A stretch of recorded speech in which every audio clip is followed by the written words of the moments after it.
kayak kita kalau lebaran nggak bisa gitu dok lepas dari yang namanya santan terus berminyak gitu kan ya, itu kayaknya susah banget di hari raya itu tuh. Terus gimana dok? Karena hati-hati teman-teman, di dalam daging sapi ya, hewan-hewan seperti itu terdapat cacing pita. Ketika daging dimasak dia berubah jadi gosong itu mbak, jadi kandungannya dia akan berubah untuk memicu kanker, sel kanker juga.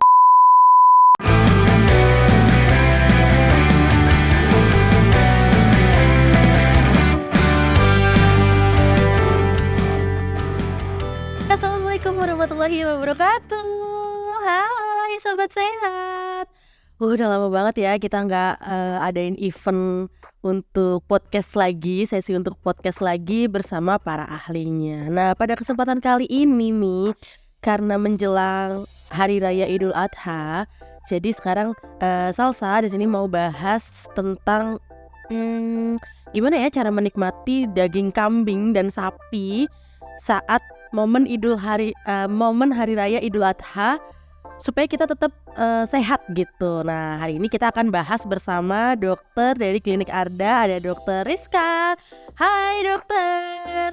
Halo Mbak Salsa, halo sobat sehat semuanya. Lama ya kita nggak berjumpa ya Mbak Salsa ya. Lama banget, ya ampun. Mungkin udah ada sekian abad kali ya dok ya. Ya lama banget.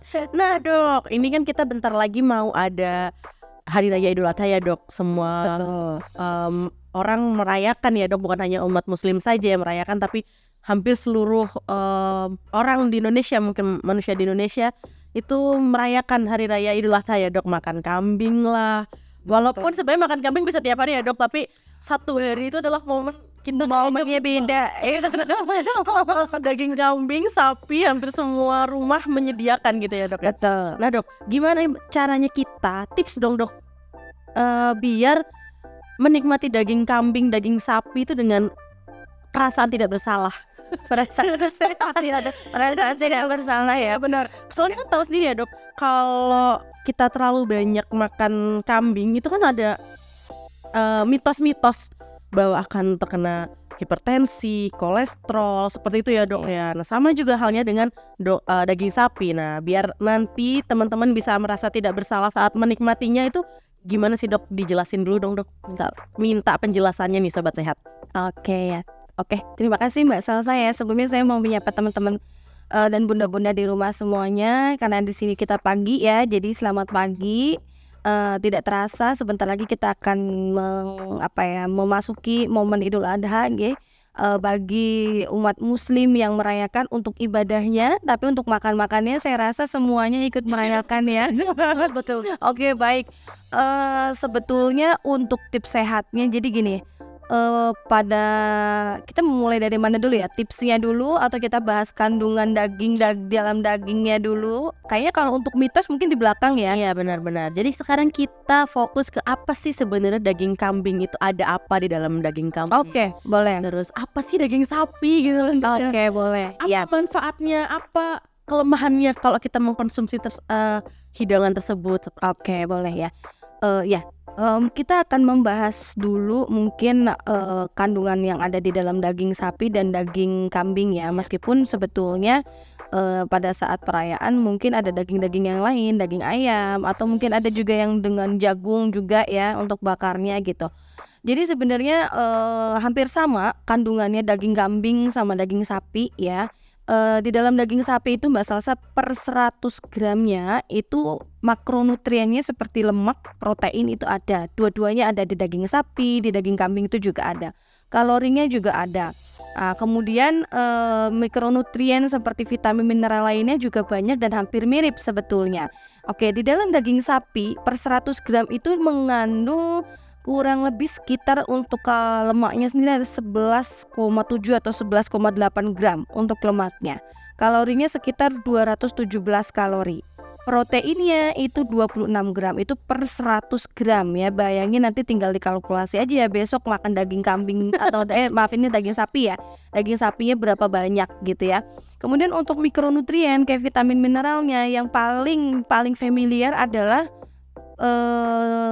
Fe atau zat besi ya, karena memang itu daging merah. Zat besi di dalam daging merah itu kan cukup tinggi ya.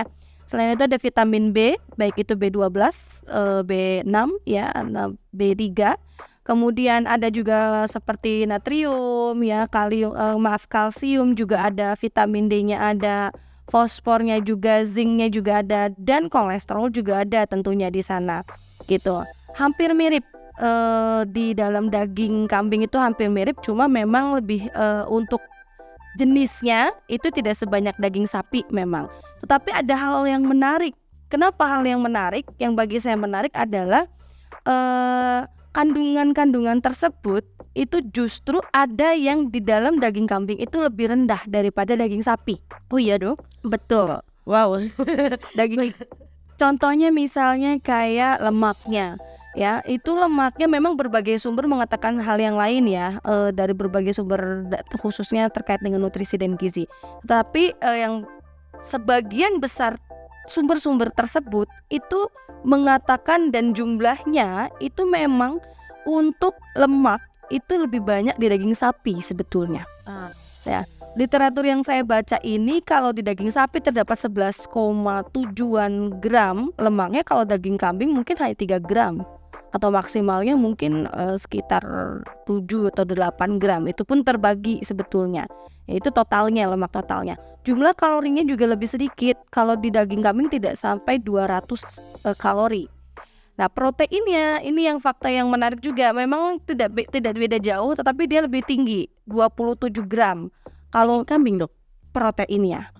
Nah, tetapi kalau untuk jumlah makronutrien yang lain nggak beda jauh ya Mbak, kayak zat besinya juga nggak beda jauh jumlahnya. Tapi yang mau saya garis bawah di sini adalah kolesterolnya. Nah, dalam daging kambing ternyata teman-teman kolesterolnya itu dia lebih rendah, Wow. bahkan lebih rendah dari ayam sebetulnya. Daging kambing itu dok? Betul. Kalau daging sapi, daging ayam hampir sama. Kolesterolnya itu ini kita ini per 100 gram ya. Itu kurang lebih sekitar 70-an.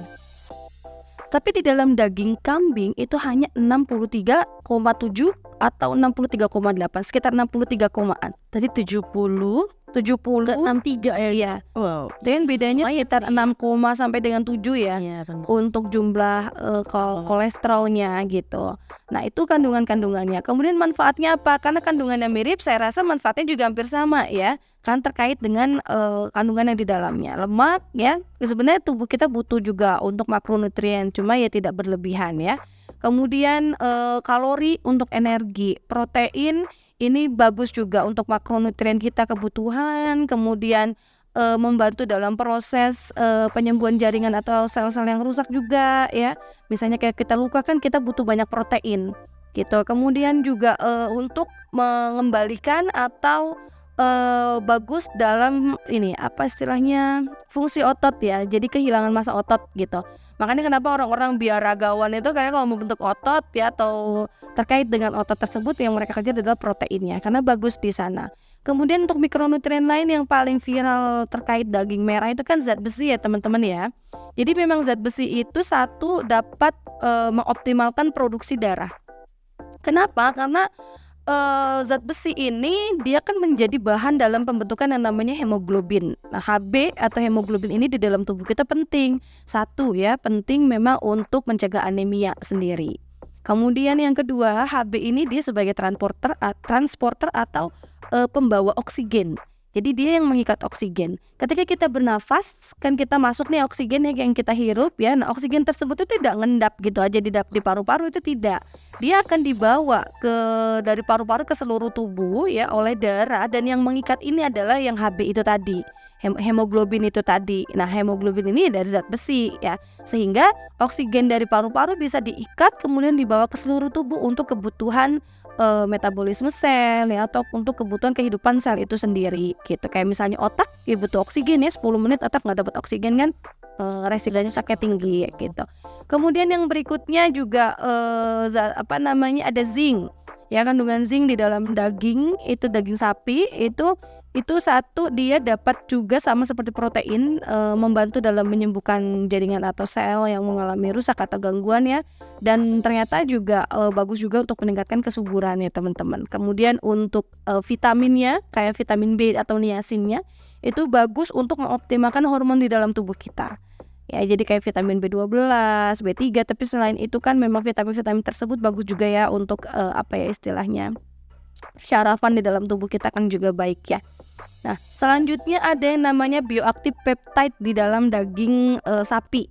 Yang ternyata ini menurut jurnal Scientific Award ya, itu diyakini dapat membantu dalam mencegah perkembangan gangguan mental. Artinya bagus untuk status mental ya, agar terhindar dari gangguan-gangguan mental, apalagi Gen Z ya, zaman sekarang itu gampang stres ya, dikit-dikit butuh healing ya, tapi tetap juga nggak boleh berlebihan untuk konsumsinya. Kenapa? Karena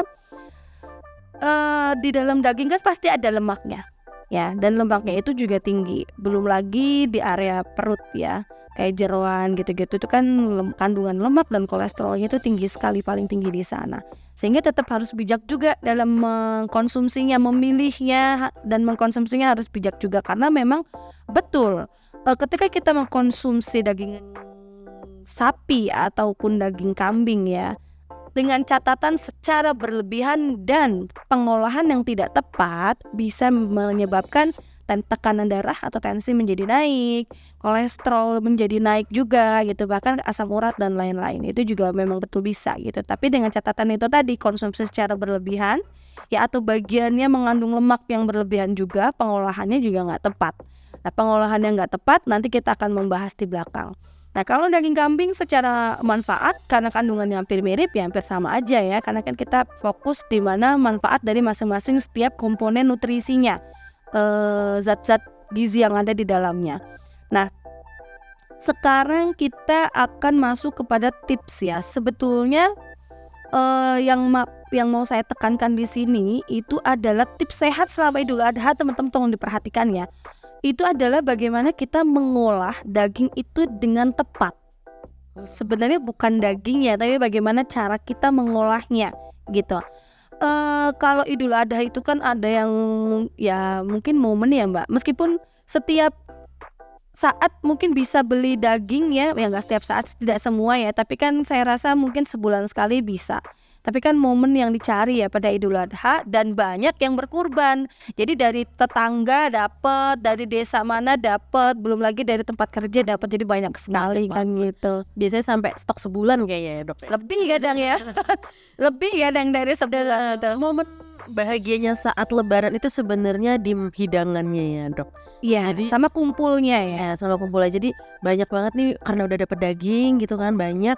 Terus jadi makannya itu bervariasi, mulai dari Betul. santan bersambal, Bersantan, bersambal, berminyak ya. Nah itu sih yang mungkin ternyata benar, tadi kan sudah dijelaskan sama Dokter Rizka ya, kalau hewan-hewan ini, kambing khususnya kambing sama sapi ini memang ada mikro sama makronutrisinya ya, betul ya. Nah dimana nanti itu ada lemaknya, Betul. ada buat kolesterolnya juga sobat sehat. Nah yang sebenarnya daging ini tuh sehat, daging ini tuh bagus gitu ya dok ya. Hanya saja yang harus kita perhatikan adalah pengolahannya, betul ya? Betul, gitu. sama jumlahnya. Jumlahnya juga diperhatikan ya Mbak, ngolahnya tepat, tapi kalau jumlahnya berlebihan juga sama aja sih. Aduh, kayak kita kalau Lebaran nggak bisa gitu dok, lepas dari yang namanya santan, terus berminyak gitu kan ya. Itu kayaknya susah banget di hari raya itu. Terus gimana dok? Sebenarnya gini, karena mungkin karena kebiasaan polanya lidah kita terbiasa dengan santan, terbiasa dengan yang gurih-gurih. Sebenarnya kalau bisa aja, cuma mungkin kalau yang sudah terbiasa PR-nya jadi sulit kan. Jadi gini, tips yang pertama dalam pengolahan daging yang tepat ya Mbak. Satu, sebelum ke pengolahan itu pilihlah dulu daging di area yang rendah lemak, yang artinya yang kandungan lemaknya sedikit. Nah, hindarinya itu di area perut, apalagi jeroan, karena area Enak tersebut banget dibikin sop dok atau soto. Pagi-pagi nih ya. pal gitu ya, uap-uap kuning gitu ya, kayak jeroan-jeroan babat gitu-gitu ya. Enak, tapi memangnya enak kebanyakan tidak sehat ya Mbak ya.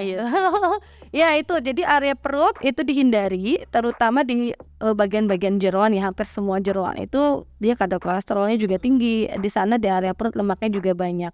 Jangankan hewan, manusia kadang distribusi lemak yang paling banyak kan di area perut ya. Di area yang lain itu juga ada sebetulnya, lemaknya itu juga ada, cuma mungkin tidak sebanyak di area perut, tetapi tetap harus dipilah. Misalnya teman-teman dapat area paha ya, kayaknya paling banyak pengennya area paha kalau nggak salah sih ya. Tetangga-tetangga saya kadang kalau ini pada mintanya yang daging-daging di area paha, katanya lebih enak aja dagingnya. Saya juga nggak tahu, saya rasa sama aja ya. Itu tetap harus dipilah juga. Misalnya kita dapat daging yang area paha atau area dada ya, atau lengan gitu, itu sampai ada lengannya nggak ya Mbak ya? Ya kaki depan ya, kaki depan itu tetap harus dipilah juga lemaknya. Jadi kita apa ya, sayat dulu ya lemak-lemaknya gitu. Nah itu pilih ya. Kemudian mengolahnya itu juga harus tepat. Sebenarnya yang dianjurkan itu memasak daging dengan air panas atau air mendidih selama 30 menit. Direbus dulu tuh selama 30 menit. Iya. Sebenarnya ya bisa dibilang anjuran, bisa dibilang itu yang lebih tepat ya dari berbagai literatur yang mengatakan dari segi kesehatan itu memang memasak daging itu sebaiknya direbus. Jadi dimasak dengan air mendidih selama 30 menit. Selain direbus itu kan tidak ada minyak, tidak ada kalau dibakar kan yang istilahnya bahan-bahan kardiogeniknya gitu tidak ada ya, paling sehat ya kan, rebus-rebusan paling sehat ya. Itu satu ya di antara cara pengolahan yang lain itu paling sehat, paling baik. Yang kedua 30 menit di air mendidih itu make sure daging itu matang dengan sempurna. Karena hati-hati teman-teman, di dalam daging sapi ya, hewan-hewan seperti itu terdapat cacing pita. Itu harus hati-hati ya, karena cacing pita ini kalau misal terkonsumsi ya itu bisa menyebabkan namanya filariasis atau istilahnya kaki gajah. Bukan hanya di daging sapi dan daging kambing ya. Iya, mereka yang makan rumput kayaknya. Betul. Daging babi itu juga ya bisa ada cacing pita juga ya. Ayam pun bisa loh terkena. Gitu. Nah, itu makanya kenapa khususnya di daging-daging merah ya, cacing pita itu khususnya di daging-daging merah. Itu kita harus make sure daging itu matang sebetulnya ya. Jadi pecinta steak itu ya harus make sure dagingnya matang ya. Kalau kita sudah make sure atau memastikan daging yang kita konsumsi sehat, hewannya sehat, tidak mengidap adanya cacing pita itu mungkin oke ya. Kita mau yang setengah matang gitu ya, steak kayak gitu. Tapi kan kita tidak tahu ya, karena kita beli di luar gitu. Kita ibaratnya kayak daging kurban pun kan kita juga nggak benar-benar mengamati si sapi itu dari kecil sehat atau enggak kan gitu ya. Jadi betul-betul matang untuk memastikan itu gitu. Nah kemudian mengolahnya sendiri itu sebaiknya hindari yang menggoreng yang dengan minyak, yang deep fry banget. Karena ya daging sudah mengandung lemak ya Mbak, saat ditambah lemak dari minyak ya tambah lemak lagi, jadi lemak plus lemak tambah lemak. Iya gitu. Itu nikmat. Betul. Oke. Berarti harus direbus dulu ya Dok. Berarti salah satu tipsnya adalah memasak mungkin dengan cara di sop gitu. Betul. Ya, di sop atau mungkin di kalau soto tuh ada berbagai macam ya. Ada yang soto bening, ada yang soto berminyak gitu ya. Tapi yang penting direbus gitu ya. Kalau bisa dihindari untuk menggunakan bahan-bahan tambahan yang mungkin akan mendabelkan kata minyak itu ya Dok. Lemaknya sih. Selain menggoreng kan juga biasanya kan dibakar ya daging. Itu juga hati-hati teman-teman, karena kalau dibakar itu nanti dia jadi mengandung yang namanya zat kardiogenik juga. Itu dia resiko untuk memicu kanker, sel kanker juga. Makanya kenapa kalau pernah dengar kalau bakar-bakaran itu hitam-hitam bisa memicu sel kanker, ya memang karena akhirnya jadi berubah menjadi adanya kandungan zat kardiogenik itu gitu, yang memicu kanker itu tadi. Menggunakan arang gitu ya Dok. Atau yang di teflon juga sama, kan lagi hits tuh grill yang kayak Korean ya. Sebenarnya kan ketika daging dimasak dia berubah jadi gosong itu Mbak. Jadi kandungannya dia akan berubah. Oh, yang sampai gosong gitu ya. Iya, jadi baik dengan arang ataupun yang tidak dengan arang sebetulnya. Karena dia berubah jadi gosong itu karena kalau daging yang tadinya kandungannya baik, ketika dia gosong kan dia jadi berubah. Nah, itu berubahnya itu yang hitamnya itu. Gitu. Kemudian juga tetap diimbangi dengan buah dan sayur teman-teman, jangan hanya makan dagingnya saja. Makanya kenapa yang paling tepat, paling baik sebetulnya di sop, karena dia cara memasaknya adalah direbus dikombinasikan dengan sayur dan buah. Contohnya kayak tomat kan masuknya buah-buahan ya, Gitu. Kita konsumsi buah juga ya. Sebetulnya tomat tuh buah apa sayur sih? Mungkin biasanya kita akan ngulik ya mana yang termasuk buah, mana yang termasuk sayur. Ya, terus juga nggak boleh berlebihan jumlahnya. Tidak sebaiknya juga dihindari untuk mengkonsumsi daging-daging tersebut 2 jam sebelum tidur. Itu nggak bagus juga. Kemudian tetap melakukan aktivitas fisik di sela-sela kesibukan hari raya minimal 30 menit atau olahraga minimal 30 menit yang ringan-ringan saja, jalan ya atau jogging 30 menit gitu. Atau ya senam-senam ringan gitu nggak masalah. Kemudian kebutuhan cairan, air putihnya juga tetap harus tercukupi ya. Bisa kita pakai yang 8 gelas sehari hitungannya atau 30 cc per kilogram berat badan, karena biasanya memang kalau seseorang beratnya lebih berat, dia kebutuhan cairannya kan juga akan lebih banyak ya, lebih tinggi juga gitu. Terus yang lain-lainnya ya hindari rokok dan lain-lainnya itu sama sih sebetulnya gitu. Itu salah satu tips tadi, satu mengolah, yang kedua menjaga supaya kita tetap sehat saat mengkonsumsi. Pilihan dagingnya juga di area-area yang Tapi kalau pas kurban kita nggak bisa milih sih ya. Iya. Kita bisa menerima aja gitu. Makanya kan ketahui ya kalau jeroan kan pasti teman-teman bisa bedain ya, itu jeroan. Karena sebenarnya daging di area perut itu tidak banyak, karena perut itu kan paling berongga sebetulnya, isinya jeroan. Jadi dagingnya nggak banyak, makanya yang di area perut itu banyaknya jeroan gitu. Jadi ya teman-teman pasti tahu ya, itu babat, itu usus, itu tahu semua, itu lambung sapi itu pasti tahu. Nah tapi kalau misalnya dapatnya daging yang kita nggak tahu itu daging area mana, ya lihat-lihat saja. Kalau memang daging tersebut tertutup banyak lemak ya dipisah-pisahin ya, lemaknya jangan dimakan semua gitu. Dan sebaiknya kalau terus ini juga untuk daging sebetulnya sebaiknya tuh juga setelah dibagikan kan yang baik tuh 6 jam setelah pemotongan tuh kan langsung dibagikan dan dikonsumsi sebaiknya. Itu satu kan daging tuh fresh ya. Kemudian juga hindari memasak yang dengan santan ya. Kalau mau di tongseng atau di apapun yang dengan santan ya pastikan yang sekali habis, yang tidak dipanaskan lebih dari 1 kali. Oke. Ya kan itu meningkatkan lemak jenuh yang ada di dalam makanan tersebut. Kemudian juga tidak dimasak dengan tinggi garam yang asin atau gurih sekali. Kemudian yang tinggi kecap ya atau banyak kecap ya, karena kecap ini kan juga natriumnya juga tinggi gitu. Jadi dalam ilmu gizi kecap ini juga dibatasi untuk pasien-pasien hipertensi karena mengandung natrium yang tinggi juga. Itu tuh dibatasi juga gitu. Jadi tidak hanya pengolahan direbus-rebusnya aja, tapi yang ditambah-tambahkan seperti yang Mbak Salsa bilang tadi itu juga diperhatikan, kayak penambahan santan itu diperhatikan, kemudian kecapnya juga gitu, terusnya garam gitu. Karena sebenarnya kebutuhan garam kita per hari Mbak Salsa itu sebenarnya 1 sendok teh gitu. Untuk 1 sendok teh, terus 1 sampai 2 sendok teh lah. iya. Itu sedikit memang. Bener sih dok, 1 sampai 2 sendok teh, tapi berbagai macam masakan ya sama ya dok. Sama, itu sebenarnya sama juga sebagai gitu. Nah kemudian yang berikutnya adalah mitos atau fakta ya. Atau tadi apa yang terakhir? Ya kita kan tadi udah ngasih tips ya. Terus ya sekarang pasti banyak yang penasaran, ini mitos apa fakta sih dok, kalau misalnya daging kambing itu penyebab hipertensi, daging sapi itu penyebab hipertensi, kolesterol kayak gitu.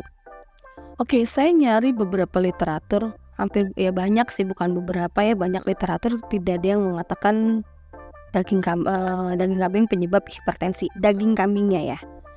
Nah daging kambingnya kenapa? Karena kalau kita lihat dari kandungannya aja kolesterolnya lebih rendah kan, cuma 63, sekian gram. Proteinnya lebih tinggi, lemaknya kalorinya lebih rendah juga dari daging sapi. Itu sebetulnya memang ya saya sepakat juga tidak menyebabkan hipertensi kalau daging kambingnya. Nah yang menyebabkan apa ya, balik lagi cara pengolahannya. Walaupun daging kambing kandungan kolesterolnya rendah, tapi kalau kita masak santannya sampai banyak sekali ya, terus panaskan lagi ya, pokoknya yang benar-benar bersantan berlemak sekali ya sama saja. Udah gitu banyak kecap, banyak garam, ya jelas bukan cuma tensinya yang naik, kolesterolnya juga naik ya. Jadi kalau daging kambingnya itu tidak, itu mitos. Tapi kalau pengolahannya misalnya tongseng kambing ya, jangankan tongseng kambing, mungkin tongseng sapi pun bisa menaikkan tekanan darah atau menyebabkan hipertensi itu kalau kita konsumsi jangka panjang banyak ya, karena kan sebenarnya hipertensi itu kan prosesnya panjang lah, maksudnya mekanismenya panjang, patofisiologis atau patogenesisnya. Sebenarnya kalau makanan-makanan itu dia sifatnya hanya faktor resiko. Ya bisa faktor resiko atau faktor penyebab juga bisa dikatakan sih. Jadi bukan penyebab mutlak tuh bukan. Jadi mitos teman-teman kalian kambing. Jadi kalau teman-teman misalnya makan daging apapun ya, kalau misalnya cara pengolahan yang nggak tepat pun ya itu bisa menaikkan tekanan darah kalian, bisa naikin kolesterol kalian juga gitu. Nanti yang ada teman-teman atau keluarga di rumah ya yang punya riwayat hipertensi atau dislipidemia dengan hiperkolesterolemia ya, tinggi kolesterol ya jadi naik juga gitu. Makanya harus benar-benar diperhatikan banget.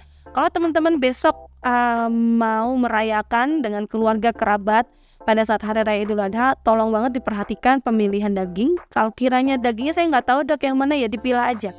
Kalau memang itu jeroan ya sebaiknya ya dihindari ya, kemudian atau dikasihkan boleh ya. Kemudian lemak-lemaknya dipilihkan, mengolahnya juga harus tepat, tidak berlebihan juga konsumsinya, diimbangi dengan yang lain, aktivitas fisik, kecukupan kebutuhan cairannya, air putihnya ya, kemudian seimbang dengan sayur dan buahnya itu juga diperhatikan. Saya rasa kalau mengikuti itu teman-teman akan tetap sehat-sehat aja. Oke.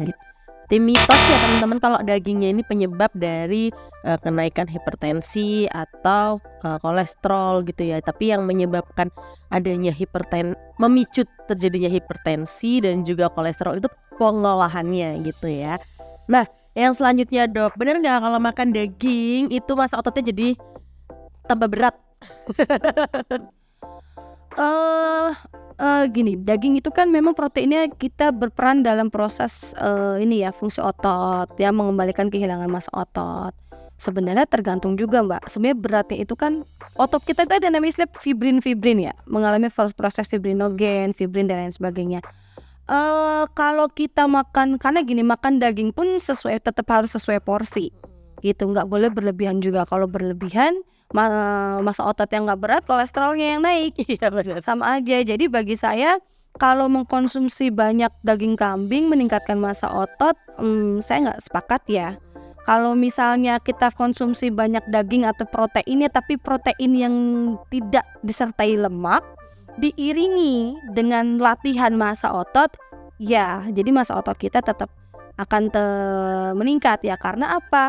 Protein yang ada di dalam tubuh kita yang kita konsumsi dari daging-daging merah ini, itu ketika kita olahraga, fokusnya adalah olahraga meningkatkan massa otot, maka akan meningkat massa ototnya. Tapi kalau kita makan protein saja tetapi kita tidak latih, tidak dengan olahraga, ya tidak ada proses namanya fibrinogen ya di dalam sel-sel massa otot kita, ya tetap tidak naik juga sih massa ototnya. Itu makanya kenapa para biaragawan dia banyak makan protein hewani dari daging, terutama telur, itu tetap diimbangi dengan latihan. Karena makanan yang mereka makan kan mereka ambil proteinnya ya. Proteinnya ini mereka pakai untuk pembentukan massa otot, meningkatkan massa otot pada saat latihan.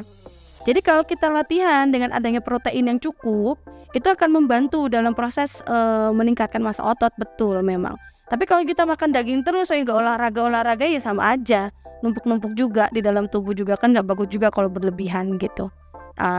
Kayak gitu sih ya. Berarti mitos bergantung situasi, fakta bergantung situasi nih dok. Iya, jadi tetap harus diimbangi olahraga ya teman-teman. Kalau kalian makan daging banyak, tapi kalian juga nggak olahraga, ya gimana massa otot itu mau terbentuk? Karena kalau kalian makan banyak, proteinnya yang ada di dalam tubuh kita, memang protein itu bantu dalam proses pembentukan massa otot, betul, meningkatkan fungsi massa otot, betul, mengembalikan kehilangan massa otot, itu betul.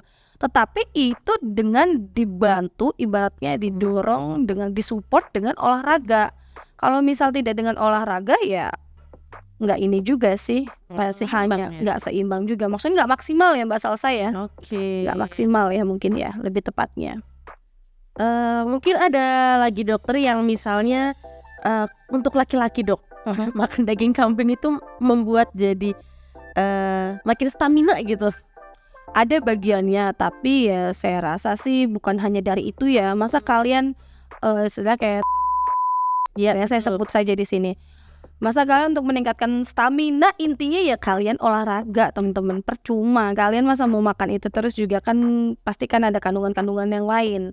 Kalau buat saya khususnya teman-teman laki-laki, kalau misalnya mau meningkatkan stamina ya teman-teman olahraga. Apapun makanannya dengan teman-teman olahraga, meningkatkan kekuatan otot, ya teman-teman staminanya bagus.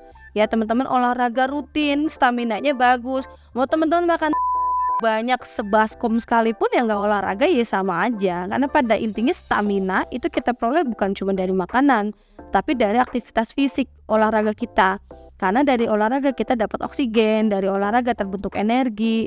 Nah makanya kenapa kita dari sisi kesehatan kan kita dianjurkan olahraga minimal 150 menit selama seminggu, karena 3-5 kali dalam satu minggu. Ya itu karena ya itu tadi apa yang kita makan itu biar terbentuk ya, maksudnya kayak protein kita dibuat latihan, kita buat olahraga dia terbentuk ya untuk kekuatan massa ototnya, kemudian berubah menjadi energi ya, mendapat suplai tambahan oksigen dengan kita olahraga. Jadi kan kita stamina banget lah teman-teman. Saya makan torpedo nggak olahraga ya sama aja, nggak ngefek-efek juga kalau menurut saya. Itu mitos ya teman-teman ya.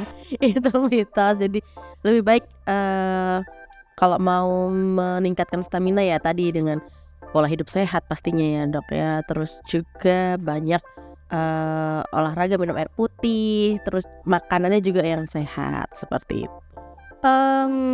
Iya, jadi karena memang kalau diyakini iya karena ada kandungannya, tetapi kalau tidak diimbangi dengan olahraga pun juga enggak, ini Percuma ya dok. juga gitu. Oke dok, satu lagi, kalau daging itu katanya disimpan makin lama makin nikmat. Siapa yang bilang? Makin lama makin nikmat. Jadi kayak misalnya habis diolah kan dok, disimpan makin lama makin nikmat. Diolah itu yang sudah dimasak atau bagaimana? Yang sudah dimasak. Dimasak apa dulu? Mungkin biasanya yang lebih kayak gitu kayak bersantan kan Nah, enak. itu dia. Itu sebenarnya pancingan ya. Itu pertanyaan pancingan. Karena kalau di santan kan dia di kelapa kan juga gurih. Ya, semakin lama disimpan semakin lama Apa ya dimasak, istilahnya, semakin buket lah kalau bahasa di tempat saya, semakin buket semakin gurih semakin enak katanya gitu. Iya, semakin enak juga kandungan jahat di dalamnya kan, saya bilang gitu. Tidak, makanan bersantan itu kan tidak boleh dipanaskan lebih dari 1, makanya sebaiknya yang sekali habis, karena lemak-lemak yang ada di dalam situ itu kalau dipanaskan lagi dia akan bertambah lagi, berubah menjadi lemak jenuhnya akan makin banyak, itu semakin tidak sehat gitu. Jadi kalau buat saya tergantung enaknya gimana dulu. Kalau enak dari sisi rasa mungkin betul, tetapi kalau dari segi kesehatan ya tentu tidak ya. Jadi tinggal teman-teman bijaknya aja, teman-teman mau prepare-nya kemana nih, mau ke rasa atau mau ke segi kesehatan gitu. Karena itu yang diolah ya, yang nggak diolah pun kan juga nggak boleh lama-lama gitu. Maksimal berapa tuh dok kalau ya? Kalau disimpannya di lemari kulkas yang biasa, bukan yang freezer, itu sekitar 3 hari maksimal. Tapi kalau yang di freezer itu bisa sampai dengan 2 bulan, itu 3 bulan. Tapi banyak sih literatur yang jelas maksimal di 3 bulan itu harus sudah dimasak. Tapi kalau saya ya sebaiknya secepatnya dimasak. Memang kalau misalnya mau aman, daging itu direbus dulu karena dia sudah matang. Tetapi itu pun juga kalau dikonsumsinya misalnya 2 minggu baru 3 minggu udah nggak fresh juga sih buat saya. Bagi saya jadi yang fresh aja lah. Yang kayak kita kan kalau beli sayur kan maunya juga yang fresh ya, daging maunya yang fresh, ya sudah langsung diolah gitu aja gitu. Langsung diolah dan langsung dihabiskan saat itu juga. Betul, makanya belinya juga atau masaknya juga jangan berlebihan, disesuaikan porsinya biar sekali habis lebih baik. Misalnya kalau sudah habis dirasa teman-teman mau lagi kan bisa buat lagi, bisa masak lagi, itu lebih baik daripada sisa dimasukin kulkas dipanaskan, nah resiko lagi kan jadinya. Gitu ya. Nah gitu sobat sehat, tadi mungkin sedikit tips dan manfaat dari daging perdagingan ini menuju Hari Raya Idul Adha ya. Dan juga ada sedikit mitos tentang daging sapi sama daging kambing gitu. Nah tentu saja sobat sehat jangan lupa untuk selalu pantengin terus YouTube Klinik Arda, Instagram, TikTok, dan juga jangan lupa untuk subscribe, bunyikan loncengnya, jangan lupa like juga, like semua IG. Dan hari ini kalau nggak salah di sesi ini tuh Klinik Arda sedang ada promo loh. promo USG Oh, 2 dimensi, 4 dimensi itu cuman berapa ya? 2 dimensi cuma 150 ribuan kalau nggak salah, itu udah termasuk konsultasi dokter. Wah, murah ya. Iya, udah termasuk konsultasi dokter, udah termasuk administrasinya juga, udah termasuk USG-nya juga. Dan yang lagi boom ini sekarang inseminasinya cuma 7 jutaan aja dong. Dari yang sebelumnya berapa Mbak Salsa? Dari sebelumnya 10 juta. Turunnya jauh banget kan dok. Dan itu dapet kamarnya eksekutif lagi. Wah, lumayan. Ya memang, tapi ini program ini cuman sama dokter Tias aja. Oke. Ya, dan itu berlaku 3 bulan. Nah mungkin sobat sehat yang pengen inseminasi atau program hamil bisa langsung WhatsApp reservasi ke dokter Tias ya. Nanti bisa melalui WhatsApp-nya Klinik Arda di 0812 13333530, nanti biar dicantumin di sini sama Mas Viana. Sobat sehat, seperti biasa, sehat itu hak untuk semua orang. Untuk itu di Klinik Arda kita sehat untuk semua. Terima kasih, bye bye. Terima kasih.